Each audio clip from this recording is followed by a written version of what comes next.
దేవునికి స్తోత్రము. అనుదిన దేవుని వాక్య ధ్యానమునకై ఈరోజు 2025 సంవత్సరము మార్చి నెల 26వ తారీఖు. ఈరోజు ధ్యాన వాక్యము పరిశుద్ధ గ్రంథము నుండి మార్కు సువార్త 11వ అధ్యాయము 12వ వచనాన్ని మనము ధ్యానించుకుందాము. ధ్యాన వాక్యాన్ని పరిశుద్ధ గ్రంథము నుండి చదువుకుందాము. మరునాడు వారు బేతనయ్య నుండి వెళ్ళుచుండగా ఆయన ఆకలిగొని ఆకులు గల ఒక అంజూరపు చెట్టును దూరము నుండి చూచి దాని మీద ఏమైనాను దొరుకునేమో అని వచ్చెను. దాని యొద్దకు వచ్చుచుండగా ఆకులు తప్ప మరేమీ కనపడలేదు. ఆకులు తప్ప మరేమీ కనబడలేదు. ప్రియ దేవుని బిడ్డలారా, నేటి ధ్యాన వాక్యము ఎండిన అంజూరపు చెట్టు గురించి ధ్యానించుకుంటున్నాము.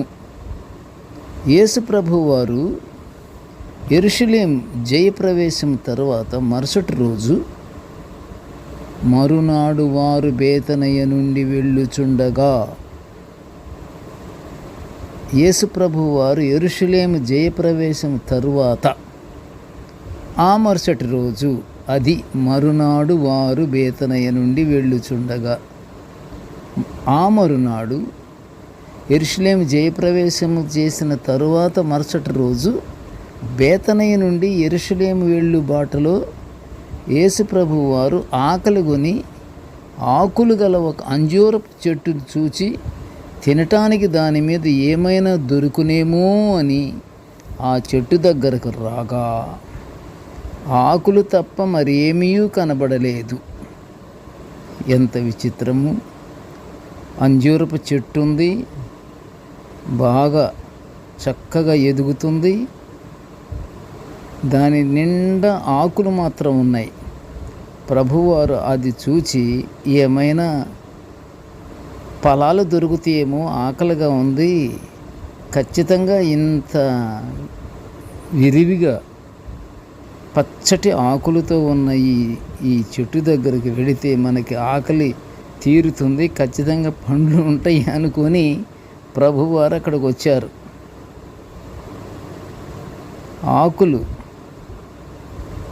ఆకులైతే ఉన్నాయి. మనం గుడులకు వెళుతున్నాము, ప్రార్థనలు చేస్తున్నాము, వాక్యానుసారంగా జీవిస్తున్నాము, అన్నీ ఉన్నాయి. కానీ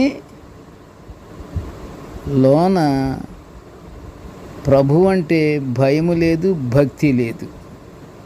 ఇది అంతే. అంజూరపు చెట్టు కూడా ఆకులైతే పుష్కలంగా కాసి ఉన్నాయి ఆకులు, కానీ అందులో ఫలాలు లేవు. ప్రతి ఒక్కడు కూడా అన్ని రకాలుగా అంజూరపు చెట్టుకు ఆకులు ఉన్నట్లుగానే ప్రతి ఒక్కడు కూడా దేవుని యందు భయభక్తులు కలిగినట్టుగా మాత్రం చూపర్లకి అతను కనిపిస్తున్నాడు. కానీ అతనిలో ప్రభువే తెలియదు, ప్రార్థనే తెలియదు, 10 ఆజ్ఞలే తెలియదు, దేవుడిచ్చిన కట్టడలని అనుసరించి నడవాలని తెలియదు, అయేమీ తెలియదు. బట్ అన్నిటికీ ప్రార్థనాపరుడు, ప్రార్థనలు చేస్తాడు, అన్నీ ఉంటాయి. కానీ అతని దగ్గర కావలసినంత భక్తి లేదు. ప్రభువు ఆకలి కొనే సమయానికి ఆ చెట్టు సమీపంలో ఉంది, ప్రభువారికి సమీపంలో ఉందంటున్నాడు, కానీ ఫలములు లేవు.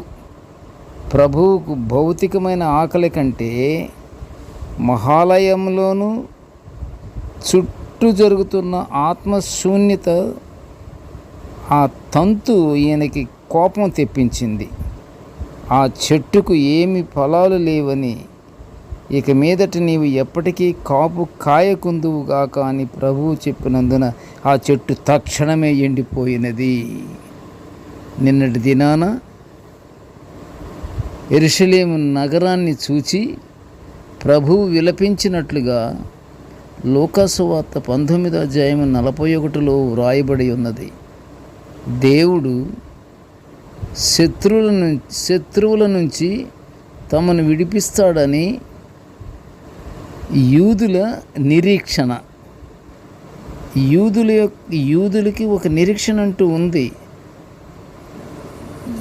శత్రువుల నుండి మమ్మల్ని తప్పకుండా యేసుప్రభు వారు తప్పిస్తారు అన్నటువంటి ఆశ, నిరీక్షణ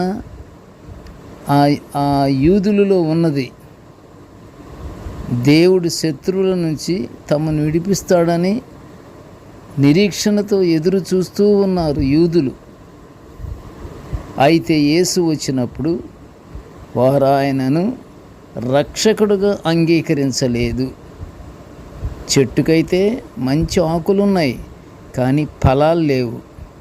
యూదులకు కూడా మమ్మల్ని విడిపిస్తాడు, తప్పకుండా మా శత్రువుల నుంచి విడిపిస్తాడు అనే నమ్మకం మాత్రం ఉన్నది, కానీ విశ్వాసం లేదు.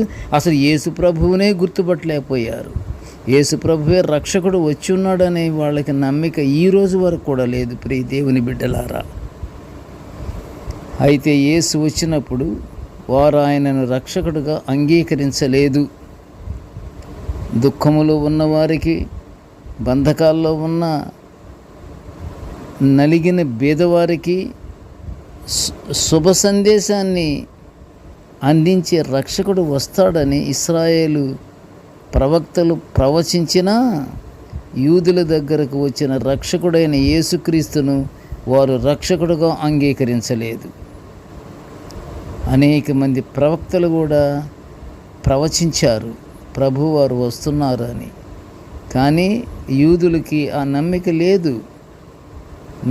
లేదు. అంజూరపు చెట్టులాగానే చక్కని పచ్చటి ఆకులు కలిగి ఉంది, అన్నీ ఉన్నాయి, కానీ అందులో ఫలం లేదు. అలాగే యూదులు కూడా నిరీక్షిస్తున్నారు. మమ్మల్ని శత్రుబారి నుంచి రప్పించడానికి యేసుప్రభు వస్తున్నారు అని ఉంది, కానీ యేసుప్రభు వచ్చాడు, చూచారు, కానీ ఈయన రక్షకుడని మాత్రం వాడు హృదయపూర్తిగా నమ్మలేకపోయారు. విచారము కదా. యెరూషలేము యూదుల రాజ్య హృదయ సంకేతం. యెరూషలేము అంటే దేవుడు సాక్షాత్తు నివసించే స్థలంగా దీనిని భావించారు. అనేక చోట్లలో ఉన్న యూదుల జీవనం సరళికి యెరూషలేము చుక్కాని. దానిని ఈ దినం ప్రభువు ఒక పండ్లు లేని అంజూరపు చెట్టుతో పోల్చారు. దేనిని? ఆ దినాన్ని, ఆ రోజుని ప్రభువు ఒక పండ్లు లేని అంజూరపు చెట్టుతో ఆయన పోల్చారు. ఆకులతో చెట్టు పచ్చగా ఉన్నది, కానీ ఫలాలు లేవు. అలాగే యెరూషలేం పట్టణం కూడా యూదులతో నిండి ఉన్నది.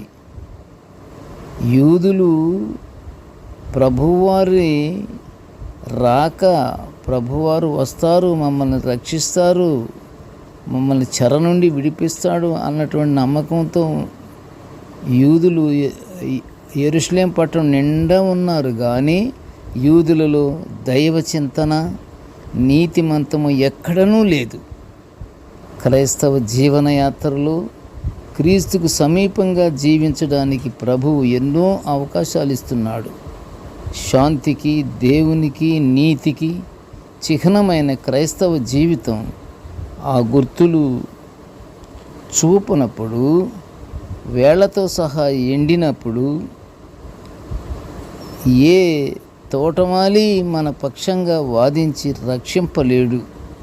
మన రక్షణకై దేవునికి ప్రార్థించాలి, భయభక్తులతో ప్రార్థించాలి, విశ్వాసముతో ప్రార్థించాలి, నమ్మకం కలిగి మనం జీవించాలి. ప్రభువుని ఎప్పుడు కొనియాడాలి, ప్రభువుని ఎప్పుడు మనము ఆశ్రయం మనకి కావాలని మనం కోరుకోవాలి. ప్రియ దేవుని బిడ్డలారా, ఈ ప్రకారంగా మనకి వాదించి రక్షింపు లేనటువంటి వాళ్ళే ఉన్నారు. మన రక్షణకై దేవునికి మొరపెట్టుకుందాము, ప్రార్థిద్దాము, పరలోక ఆశీర్వాదాలు పొందుకుందాము. ప్రార్థన చేసుకుందాము. కృపగల తండ్రి, జీవము గల నాయన, నీ పాదములు స్తోత్రములు.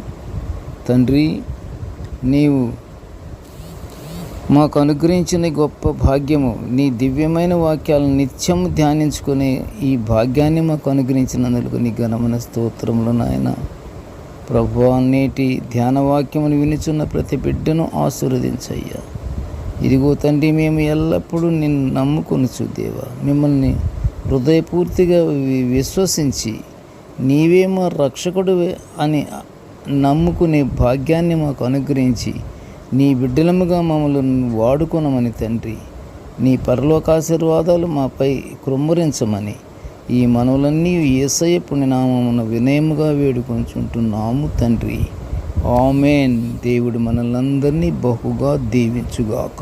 Amen, amen, amen.